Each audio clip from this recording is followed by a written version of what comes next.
There should always be somebody in your life that you can turn to no matter what. Someone that will be there to lend an ear, to give you guidance or show support.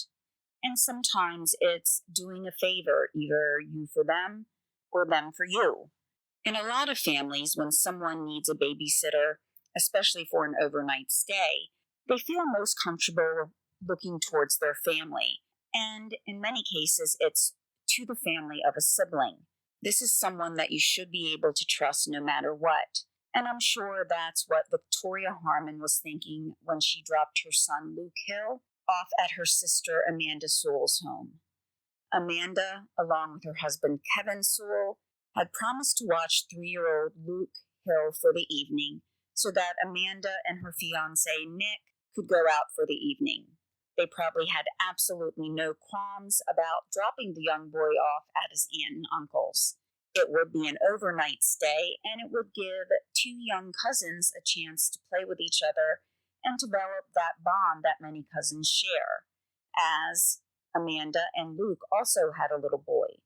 But what happened that night and parts of the next day was nothing short of horrific, to the point that I had to stop reading at times and even questioned about whether or not I could really describe everything that was happening to a 3-year-old.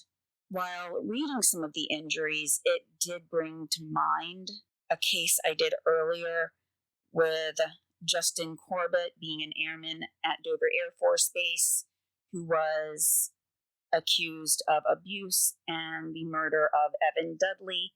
I'll leave a link to that episode, actually 2 episodes, in the description of the podcast. I actually did a collaboration with Brad from Killin' Hidden Missin' podcast, and he actually was an attorney who worked on military bases at points in his career, so he really was able to lend a lot to understand why things are done a certain way. But what it also shows is there's no shortage of these stories where children are entrusted to someone that a mother knows, feels that they can trust, and ultimately that child pays the price of adults' violent actions. That should serve as the content warning for today's episode. And today's episode will be about the death of Luke Hill. Hello, everybody. Welcome to Danger on Delmarva. My name is Rhonda Jefferson, and I'll be your host as we explore the dark and winding roads that lead around the Delmarva Peninsula. And in today's case, we'll be going across state lines from Maryland into Virginia. If you've previously listened to the podcast, you may have noticed that I started a little bit differently. And what I'm just trying to see, how it works with the flow of an episode is to give a little more information at the beginning about what I'll be talking about before, I kind of get into the podcast in general and then go back into the individual story. So if you're not familiar with Delmarva, we're a region on the east coast of the United States in the Mid-Atlantic region. We encompass all of Delaware, Maryland to the east of the Chesapeake Bay Bridge, and Virginia to the northeast of the Chesapeake Bay Bridge Tunnel. While in some stories I've gone back further, say into the 1800s, this episode will be pretty recent comparatively, having occurred in May of 2015, with the incidents happening specifically on May 2nd and May 3rd. And just a couple things that I want to go over before we get into the episode is, first, at the same time when this was going on, Kevin Sewell was a young man living in Pocomoke City, Maryland, 27 years old, at least at the time of one newspaper article in September of 2016. Well, in 2015, the police chief of Pocomoke City's name was Kelvin Sewell, with an L in the first name. And what I found is, as there was some controversy happening with the police chief at the time as well, some articles have some typos. I've seen the police chief Kelvin Sewell, his name spelled without the L, or with the L actually near the front of the name, Klevin, though that I think was really just a typo altogether. While most articles do spell his name correctly, there are some that refer to the police chief, but they're spelled as Kevin, not Calvin. So that's just something to keep an eye out if you do go and Google a name or the incident and you have some pieces of information that seem to be talking about two different things. One may be about the police chief. Also, as with many victims of crimes, there's not as much known usually about them. We learn more about the killer or the attacker, depending on what the actual crime was. We find out more about the criminal themselves, not the actual victim. And especially when the victim is 3 years old, really at a time where they're coming into their own, developing their own personality, and really, to me, at the funnest time of their lives. I now have 2 teenagers, and, I look back at when they were this age, 3 years old approximately, and just how sometimes when they saw something new, the joy that they had, just those little things, and I miss that. So to imagine anyone being able to do some of the things that I'm going to discuss today is just unimaginable. And now the fact that it did involve family members just makes it so much harder to comprehend. Yet, statistically, with any crime, it's usually perpetrated by somebody that the victim knows. And this was a pretty close relationship, being aunt, uncle, nephew, and how it must have affected the whole family, kind of pitting the 2 sisters against each other to, on the one hand, say Luke's grandmother, mourning the loss of your grandchild, but then knowing that your other child was somehow involved. So we'll get into the details of that, but then also at what the long-term impact that this particular case had, and the duty of anybody in a situation to help prevent a crime or help bring a crime to someone's attention. What is that duty, and is there ever a time when that duty is waived? This case helped bring at least the Maryland statutes in line with technology as it's just getting more advanced, quicker and quicker, so that a lot of times legislation needs to keep up. And we'll see how that impacted this case, and then how this case has impacted clarification of those statutes going forward. If you do like the content, please share, like, subscribe, rate, just depending on whatever the podcast platform that you engage with, how they actually track your engagement. Different ones, you can follow or leave comments. Some you can't, but that helps build the listeners in the podcast as well. All of the sources that I used for today's story will be linked in the description of the episode. And while a lot of the information came primarily from some of the documents filed with a second appellate court's decision, I did also get more feedback and information about the case as the stories were coming out in the newspapers as well. But to get the specifics about the injuries, I did use case summaries and appellate decisions from the second appellate court to get those specific details about the injuries. So with that being said, let's get into the very sad and tragic case of Luke Hill. Victoria Harman and her fiancé Nick Miller had spent an evening together alone, probably assured that little Luke was being well taken care of by Victoria's sister Amanda. Nick and Victoria lived in Keller, Virginia, which is in Accomack County on the eastern shore of Delmarva. Now, just with my familiarity of the general region, they may have had to travel a little bit to get to either a club or a sit-down restaurant, just depending on exactly where they were in Virginia. But it would have made sense for the Sewells to keep Luke overnight. I know that when I go to certain areas of Accomack, it's usually for me to relax. But on the reverse side of that is, if you want to go to a restaurant or, like I said, other type of settings, you may have to travel a little bit, as even though I live in a town that is much bigger, I sometimes have to travel for certain things. And to find out a little bit about Keller itself, well, in 1980, the town boasted a population of 236. And in 1990, it was staying pretty steady at 235. There was a large dip in the 2000 census, with there only being 173 people, down by 26+%. There was a very small or very little ground recovered in 2010 with 178 people. In 2019, the population was 169, which means it would have dropped down by about 5% then. That means the town itself was pretty small. Amanda and Kevin lived in Pocomoke, Maryland, and you may see it listed as Pocomoke City. I usually just say Pocomoke.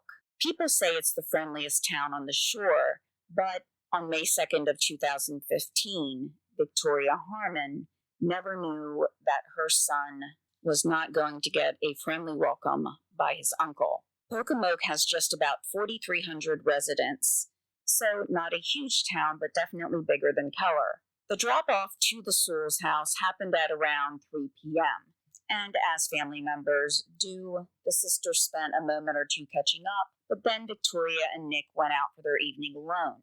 For the next couple of hours, Kevin Sewell played with his son and nephew until approximately 5. They had what I consider to be one of my favorite dinners, which is breakfast for dinner, enjoying eggs and sausage.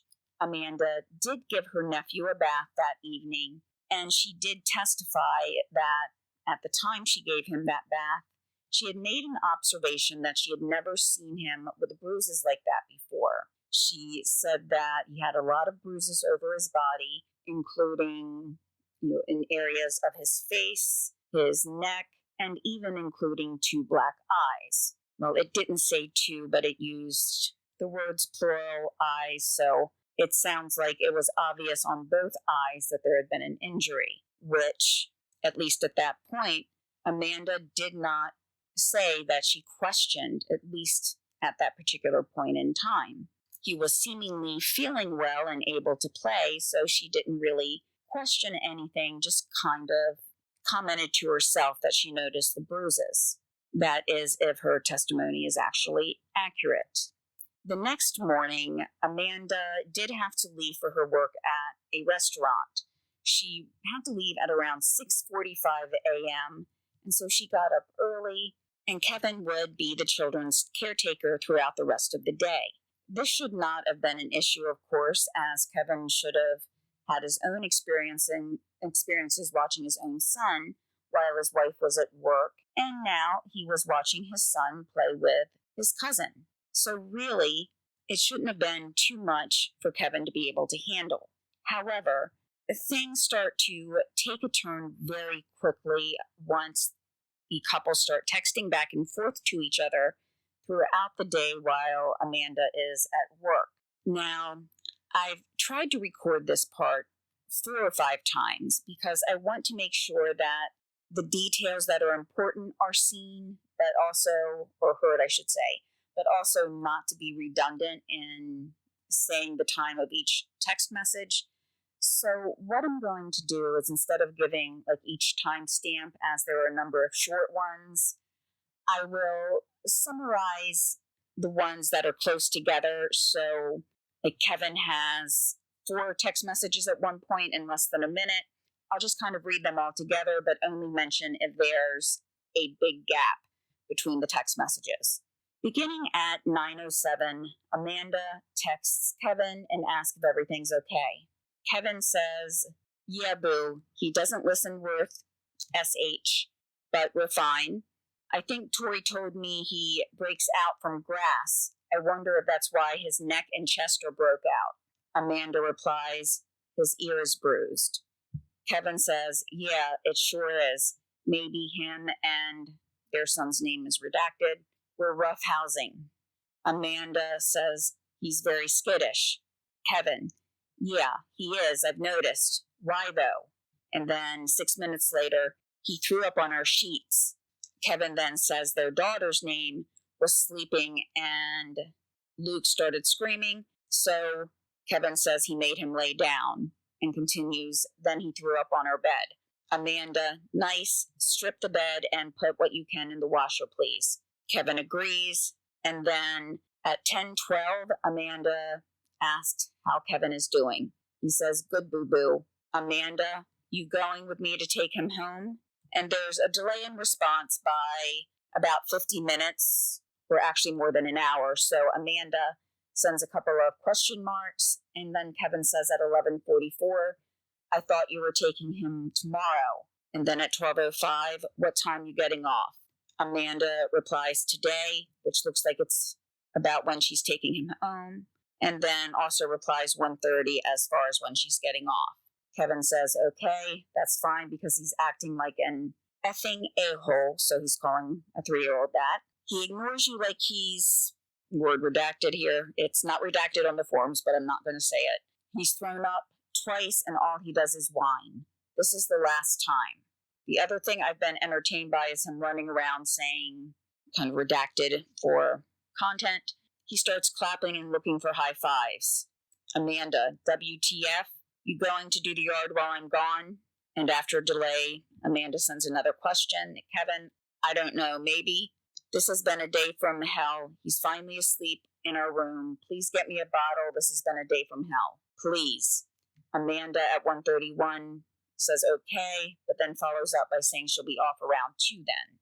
Kevin says okay, and then at 2:18, is it too late for you to get me a shot too? If so, it's fine. I can run out. I'll give you the money. Oh, I'm sorry. Then Amanda says, I'll give you the money. I'm still at work. Kevin says, okay, I have money. And this ends their first kind of set of texts, I guess you would say. These all happened before Amanda got off work. So this was between when she left and when she got off work. The last text from that time period was at 2:19. And though it's not stated what time she got home, it would have had to have been sometime after that point, presumably.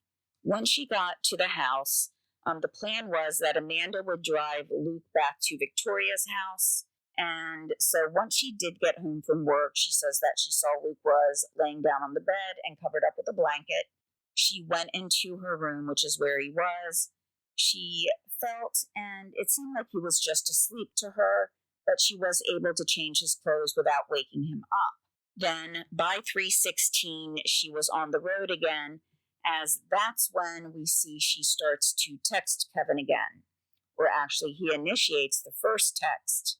And I have to question exactly how long there was between when she left and when he first texted her. I just have questions later on that, I don't know, to me, they just make me really wonder what a motivation was here. But at 3:16, Kevin says, hey, I love you, be careful, don't tell him I bit him back, LOL, blame. And Kevin says to blame their son. I didn't even bite him hard, but apparently he bruises easy. Amanda replies, I told her he had bruises, so I'll just say they were already there. I love you too. Kevin says, I'm glad we have a day off together. Well, he bit the SH out of me. How else will he learn not to bite? Amanda says, right, and then follows it up by saying, I only get on you because I know you can do better. Kevin says, I'd be more concerned about all the bruises. Once she does get to her sister's home, Victoria comes out of the house and goes to the car to see her little boy. He was sitting in the back of Amanda's car and was on in a booster seat. However, when Victoria went to get him out, he did not respond. I cannot imagine what must have been going through her mind. Now, it was very obvious at that point that something was very wrong with Luke. They did find that he had a large knot on his head, so it was obvious he had experienced some type of head injury. Now, this was along with the bite that Kevin was talking about, and even though Luke was still breathing, it was described as sounding like a rattle. So when I read that, just automatically the sound of kind of the congestion or the phlegm when you have a respiratory infection. That's what came to mind, but it probably even sounded thicker. Victoria's fiance, Nick, got to the car and got Luke out. Victoria hastily called emergency services, and after Nick had been able to pull him out and put him on the ground, he ran over to a neighbor's house who he knew was an EMT to try to get that neighbor to lend assistance, and he was just getting home, from what I read in newspaper articles. Luke was transported to a local hospital, but they could see that he really needed more help than they could provide. He was flown to King's Daughters Hospital in Norfolk and taken to surgery. However, after Victoria dropped Luke off to her sister's house, she didn't know at that time that she'd never hear her little boy's voice again. He didn't wake up after surgery, and he died on May 5th. Given the extent of the injuries and the time frame that the Sewells had custody of Luke, police decided to arrest Kevin Sewell. He faced 4 charges, which included first-degree murder, second-degree murder, first-degree child abuse, and neglect of a minor. Amanda herself was not out of the woods either.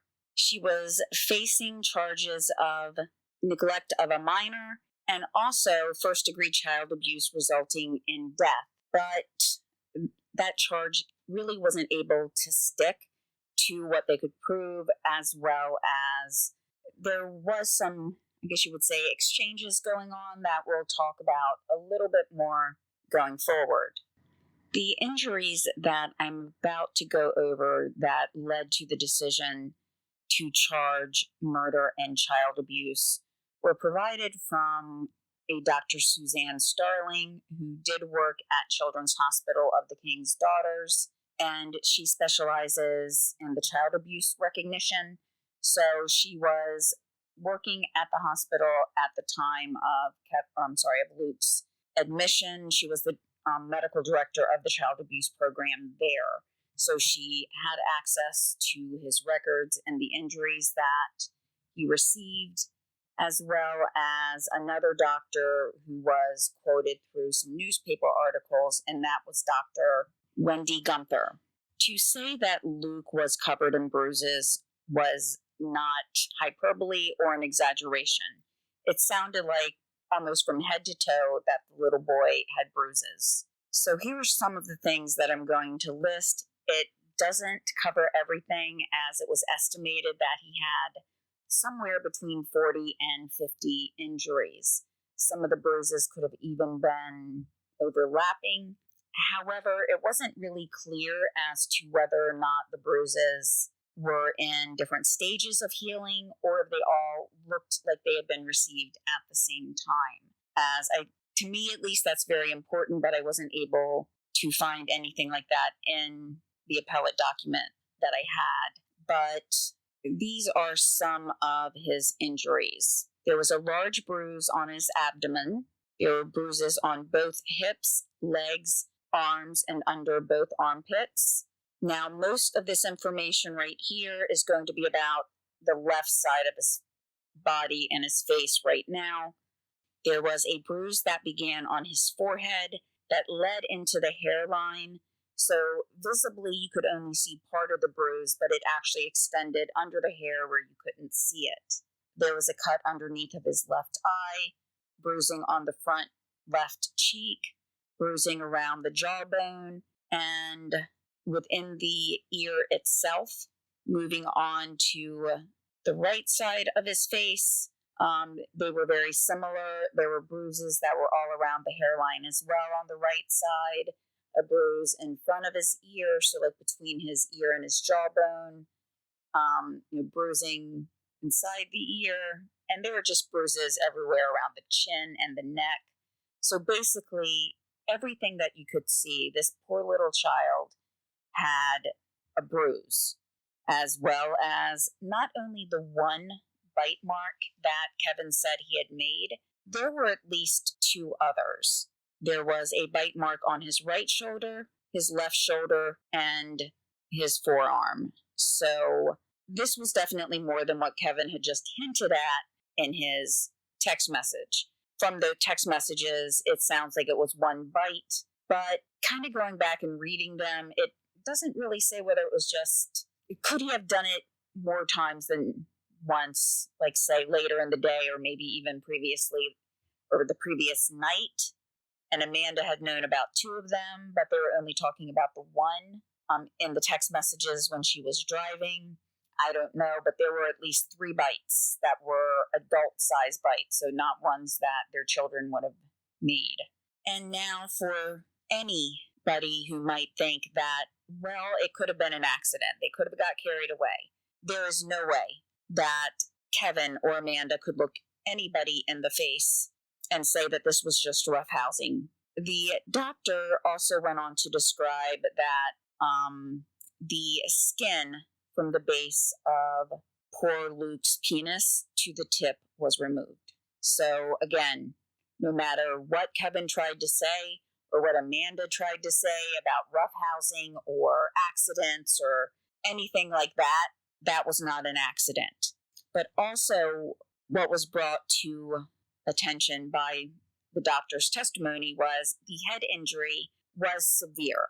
Based on the head injury, they couldn't see that Luke would have been able to function, for any amount of time based on the head injuries that he had. And what he did have was akin to almost like shaken baby syndrome.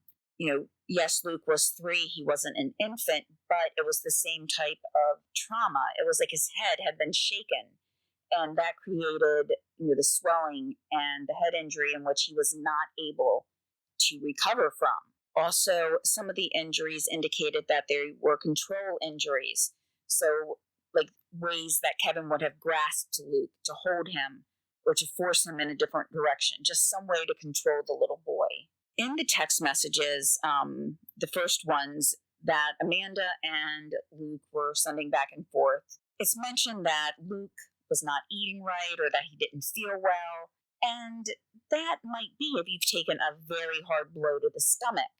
So with all of this together, the doctors thought that he probably would not have gotten those injuries any time prior to breakfast of that day, the 3rd. Not the 2nd when he was brought over to Luke and Amanda's house, but the day on which he was returned to his mother's house on the 3rd.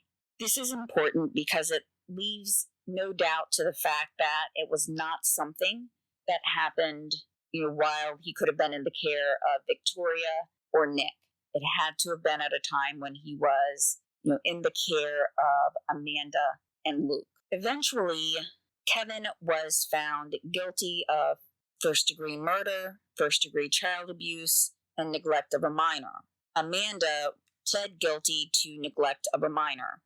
She got 4 years in prison for that. Luke was given life without parole. However, there's something in the U.S., probably in many other countries as well, called spousal privilege. And what this is meant to do is to allow communication to take place between 2 spouses, and that communication be confidential. But this spousal privilege and how it's applied can vary state by state. The trial would be taking place in Maryland, as that is where the actual crimes took place, even though Luke was taken out of the vehicle and taken to a hospital in Virginia. While those aspects did happen in Virginia, he had actually been abused in Maryland. So they were the ones who tried the case. And the application of spousal privilege is what led to a delay in there actually being a finalized verdict in this case. And looking at it legally, I can understand why his attorneys would need to bring it up. The attorneys are there to do a job, but it really makes me question how really there could be any dispute about what should have been done and what testimony could have been applied in this case. So the communication that was in question were those text messages. Sewell's attorneys filed an appeal disputing that the actual text messages, that they should not have been allowed to be entered into evidence. This had been brought out during the trial but the judge did narrowly interpret the spousal privilege laws and allowed the text messages to be admitted. However, the first appellate court that Sewell went to, the way it would normally work, they overruled the judge in the normal case, and they sent the case back for retrial. However, the prosecutor, the state's attorney, they filed an appeal as well. And the information that I'm going to provide from now on is from that second court, unless I say otherwise, because it was the second appellate court's decision that really stuck and what helped clarify the rules for spousal privilege and even what is duty, the duty of an average citizen to try to protect a child. Then you throw in the fact that these were text messages, which some laws are still trying to catch up to, even though this was 2015 when the murder happened. All of these were things that led to the text messages to be questioned. So first, let's take a look about the privilege itself. First of all, it's not that everything is automatically confidential. It's supposed to create, quote, harmony, which is what I read a couple of times, the word harmony, within the marriage. So, there's something you need to get off your chest, I guess.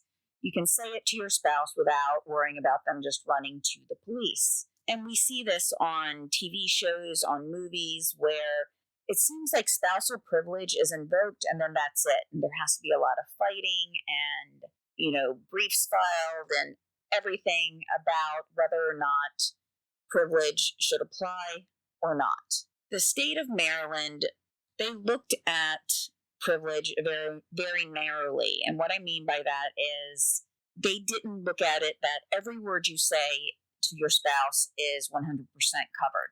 There has to almost be this expectation of privacy. And that I can understand why there can be some questions there. Do you have to say then in front of everything that you don't want your spouse to go to the police about? Don't say this to anybody, or this is privileged. Nobody thinks to do that. But still, the court looks at the privileged communication or potentially privileged communication and tries to look at it and ask, is this actually covered under privilege? Another aspect of this case was it involved injury to another person, and especially a person who could not act on his or her own. This was a 3-year-old. They couldn't get in a car and drive away. They didn't have a job where they didn't need the support of another person. Even in those cases, it's hard to get away from an abusive relationship. But when you're talking about a 3-year-old, they have no way of defending themselves. So if a spouse fears or has reason to believe that their spouse is committing any type of child abuse or elder abuse or any type of crime, should that be covered under spousal privilege? So that was another question. And then finally is there an expectation when it comes to texts compared to other types of communication between spouses? And these things kind of went into the second appellate court's decision when it comes to whether or not Luke Sewell would be able to, keep his appeal, the win that he had gotten in that first appellate court, or if the second appellate court was going to rule in the state's favor. And I will let you know here too, I had 4 pages of all these specific notes and texts and how things were applied. And it really became very mundane, saying the same thing over and over again, given different examples. So I have kind of paraphrased, some of the reasoning behind decisions in the past in this court as they were making this decision. And one of the decisions in the past goes all the way back to 2004. So that kind of tells you how long it was taking for things to catch up with, statutes, laws, and how fast technology was changing. But in 2004, there was a decision about spousal privilege and an answering machine. In that year, there was a case involving a man who was abusing his stepdaughter. Once the child's mother, so his wife, became aware of that, she left. She had the answering machine, which her then husband, soon to be ex-husband, had called and left messages on. Now, he admitted in some ways on that answering machine by apologizing. He pretty much admitted that he abused his stepdaughter through the wording of some of the messages. And those messages could be heard by anybody. This was not voicemail where only you can hear it on your phone. This was an actual answering machine where when they played it, whoever came in could see it was beeping, they pushed the play button, and anybody in the home could have heard it. And so because of that, communication was deemed to be non-privileged. He had no expectation of privacy in that because he was leaving it on a machine that he had no way of knowing who had access to that machine. So the stepdaughter that he was abusing possibly could have heard it. Anybody who was in the home when they pushed play could have heard it. So that was a knock against Sewell's win in the appeal. But one has to ask, okay, this is an answering machine. What about text messages? The court did decide that there was no expectation of privacy within those text messages.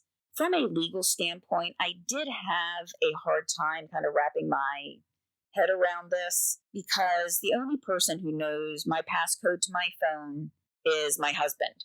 And that's just to say, look at pictures or something. He doesn't have the passcode to any of my accounts, nothing like that. So if he were to, unlock my phone, he could just pretty much see some pictures, maybe go onto Facebook. But on the other hand, I've helped him set up things online, so I know more of his information than he knows of mine. So, okay, are there different degrees of privilege or confidentiality depending on what spouses do on their phones? Or is there just, one blanket statement that needs to be, clarified as to whether or not things on your cell phone are deemed private or not? Apparently, the courts in this instance decided that the text messages did not have that expectation of privacy. So I've tried to get into probably their thought process and wondered, were they thinking about if you, showed somebody something on your phone, showed them a video of your kids playing or, your pet doing something funny. By showing them that, does that mean you're giving up all confidentiality? Is that what that means?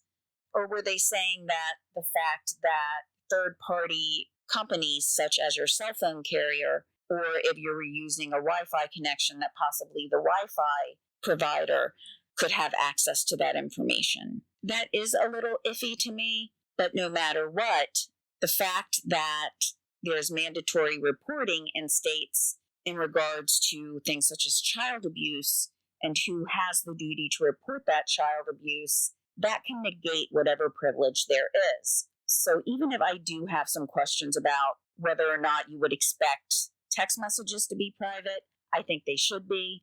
There's no question in my mind that if you suspect that there's abuse, that has to be submitted. And it's not easy, and I've been there. I have, and it was something that brought me to tears. But when you suspect something or you have a concern about somebody who's innocent and powerless to do anything against some type of abuse, and I'm not just saying children, but elder abuse, vulnerable people who may be more at risk for any type of abuse, we have a duty to speak up.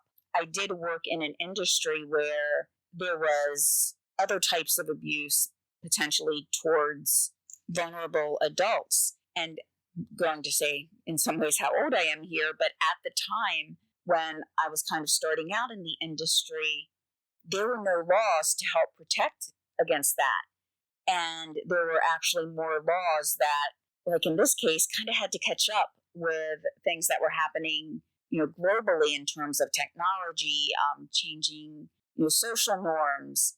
And I would go with concerns, to the appropriate people, and there was nothing that could be done because there were no laws at that time. That's been 20 or more years ago, probably, if not more.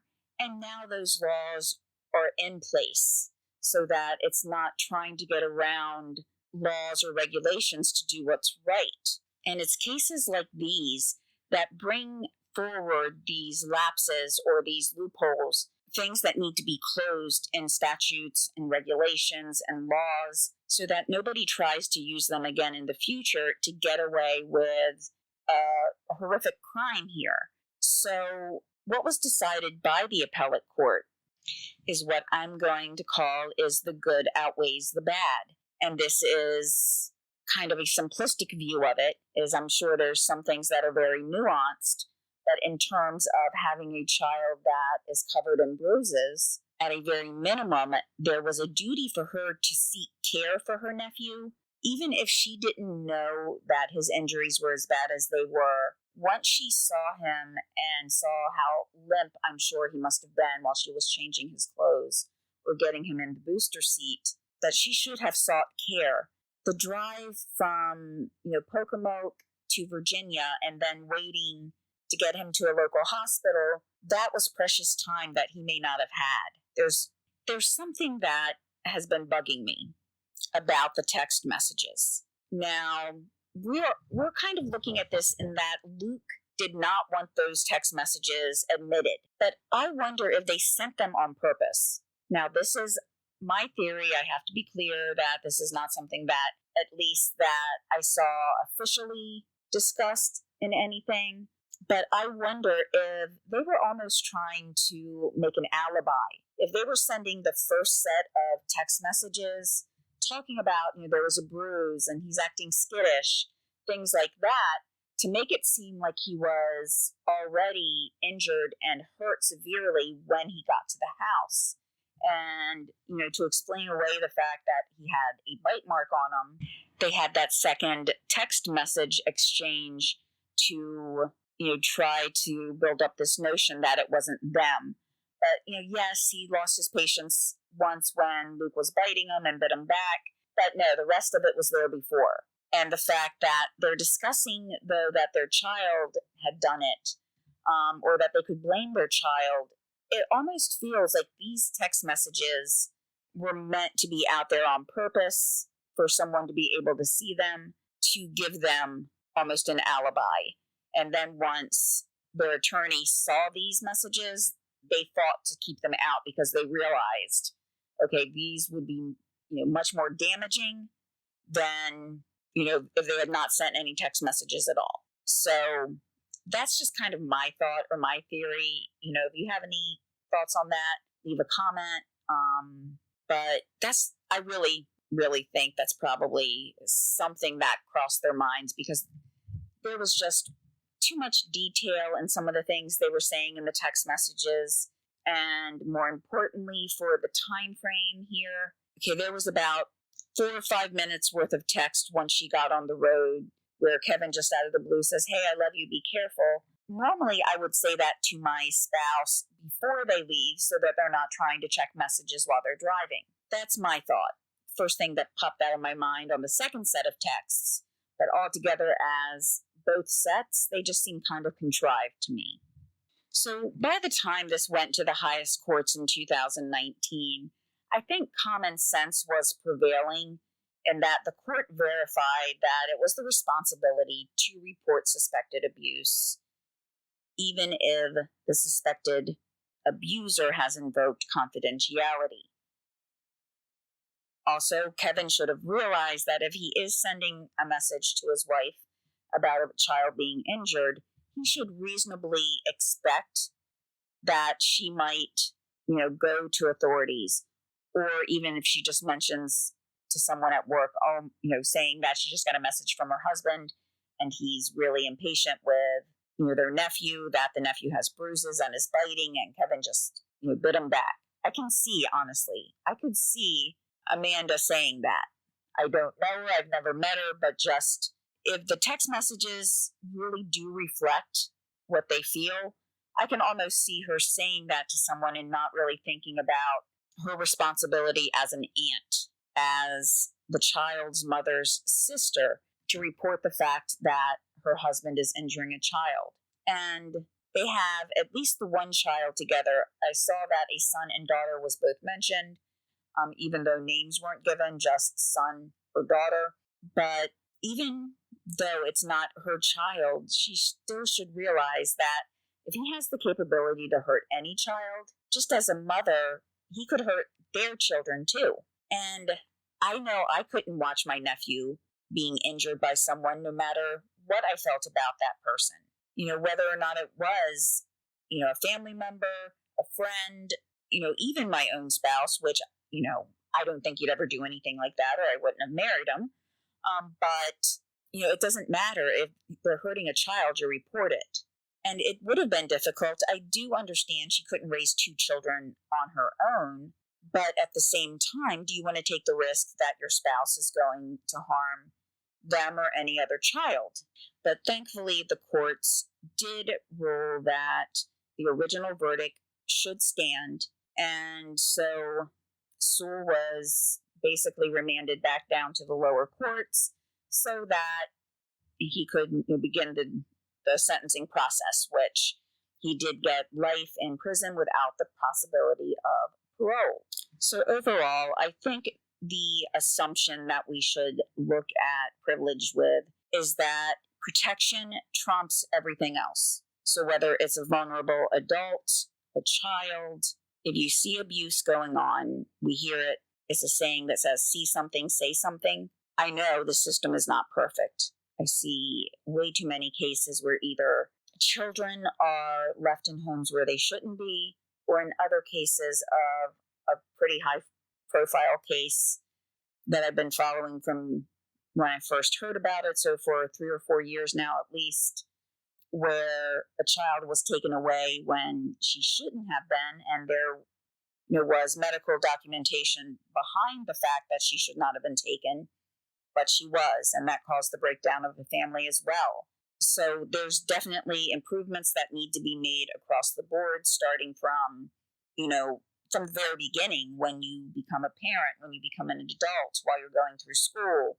At all these stages, we should be preparing people, for the next stages in life. What are their duties as, a member of society as a whole, as a parent, once they get to that point in their life, if they choose to become a parent. We need to start earlier, in my opinion, and I know it's not going to catch, everybody. There's always going to be people out there who are violent, who are angry, who, they don't try to control their anger, or they're unable to control their anger.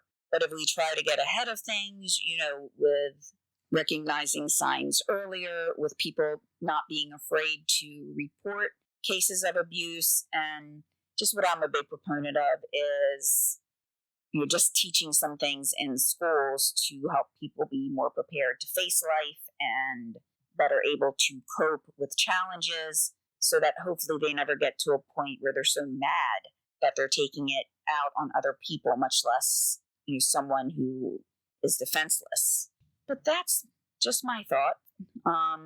But to finish up, a few other thoughts that I kind of had throughout the case was probably the first thing that jumped out to me with the injuries, and I think I probably touched on it when I discussed it, was about the 2 black eyes. And it's like, if I see any child with 2 black eyes where I'm talking to the parent, I would probably be something like, hey, what happened there? Did what happened to cause your eyes to look like that? And try to get some information, because you don't know how a child could get 2 black eyes. A head injury might bring it about, but then if there's a head injury, have they been seen by a medical professional? So why didn't Amanda worry about those 2 black eyes originally? Because there just doesn't seem to be much of a reaction from her until she's actually texting back and forth with her husband. That's another reason why I think maybe those messages were contrived, because that's not something I would normally text back and forth to someone. It's something I would want to discuss with and get an immediate response about. Not, okay, well, they're going to text me whenever they feel like it. And then just another thing I wish I had more information about was, what about his neck breaking out? A lot of the medical information was about bruising around the neck, but I didn't really see anything about, his neck breaking out. So I wonder if maybe he even had some type of burns, like a chemical burn or carpet burn. That wasn't mentioned, so I do think that would have been mentioned by the doctors if that was on there. But I wonder what they were trying to point out or cover up, if there was anything at all that they were trying, to point out or cover up. Or was it there's something really there that was breaking out? It's just something that to me that was left kind of unexplained. But if you do have any ideas or comments, please feel free to comment on, the episode or on YouTube if you watch it there. It just gets very overwhelming to know that people can do something like this to someone so much smaller than them, and he was a parent himself. Amanda was a parent. How could they look at this little child and not wonder, what would happen if that was their child? How would they feel if it was their child? It just seems like the only thing they had in mind was covering themselves and not worrying about taking care of little Luke. So my heart really goes out to the rest of Luke's family, not his aunt and uncle, of course, and also, to Luke and Amanda's kid. Kevin and Amanda's kids, because they're left without their parents for an amount of time, their mother for at least 4 years, which frankly, I think she shouldn't have full custody of them ever, maybe visitation, supervised, but not custody, and their father's in jail for the rest of his life. So that's so many people who've been affected, harmed, devastated by Luke's death, not to mention what he could have given the world. That's always something we don't know. Could he have been, a great doctor, scientist, author, someone who brought about change into the world, into his community. Even just changing one person's life is something to be proud of if you change their lives in a positive way. And he could have done that, and we never know. And in any case at all, whether it involves someone dying, and even the person who perpetrated the crime, they could have had potential that they're not going to live up to. Just the loss of potential as well is such a loss to everybody that he would have touched. I know I could probably go on and on about this because I've been thinking about this case for weeks now. I did take a pause when I read the injuries, and as you know, if you've listened to previous episodes, it's not been a great year, and my dad is back in cancer treatment and was back to the hospital a couple times this past week. And I see, and I think we all see how precious life is, and to see it so needlessly taken away, it just can be very overwhelming. So I hope everybody can just take some time to remember Luke, his cousins, his family, and what they're going through, not only during holidays or birthdays, anniversaries, but what they go through every day without having them in their lives. Just, my thoughts go out to them, and I know that things will never be completely better. I know there's no such thing as complete closure, especially when there's another family member involved. But I hope now the statutes and laws have been made clearer so that people feel more comfortable and ready to come forward and report these types of cases. All right. Thank you so much for taking the time to listen today. I will get one more episode out before the end of the year, but like I was just saying, with some of the things going on, I can't guarantee an exact date, so I don't want to say that, but I will get at least the one more out before the end of the year, and I hope everyone has a nice rest of 2023. Bye.